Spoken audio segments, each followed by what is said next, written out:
ইটার রহমানের পক্ষে এই জাতীয় সংসদ নির্বাচনের রংপুর ৩ আসনের জন্য মনোনয়নপত্র গ্রহণ করলাম। ওনার পক্ষে, কোনো দলের পক্ষে নয়, আমরা দলের পক্ষে থেকে নেই, আমরা নিয়ে রাখলাম। পরবর্তীতে যদি নির্দেশনা আসে তখন আমরা সেইভাবে কাজ করব, সেটা আমাদের আশাবাদী আছি। যদি আমাদের বিএনপির পক্ষ থেকে আমাদের চাওয়া হয়েছে, যদি পরবর্তীতে নির্দেশ দেয় তাহলে বিএনপি ঠিক করবে। সেটা হলো দলের ইচ্ছার উপর নির্ভর করবে। আমাদের প্রত্যাশা আমরা পাওয়ার আশা আছে। এখনো তো ফাইনাল ডিসিশন হয়নি। আপাতত আমরা নিয়ে রাখলাম, আমার দলের বাইরে নয়, কিন্তু যাকে দেবে তার পক্ষে কাজ করবো আমরা। সদর ৩ আসনের রিটা রহমানের পক্ষে মনোনয়ন সংগ্রহ, যেটা একটা বিভাগীয় শহর। আমরা রংপুরে একজন রিটা রহমান যোগ্য মানুষ, উচ্চশিক্ষিত মানুষ। এই বিভাগীয় শহর হিসেবে আমরা তার পক্ষেই মনোনয়নপত্র সংগ্রহ করলাম।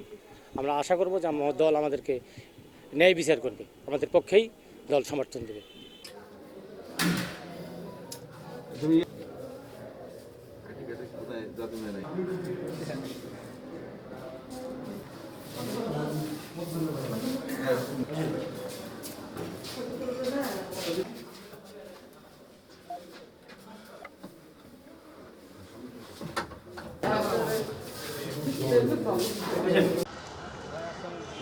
ওয়ালাইকুম আসসালাম।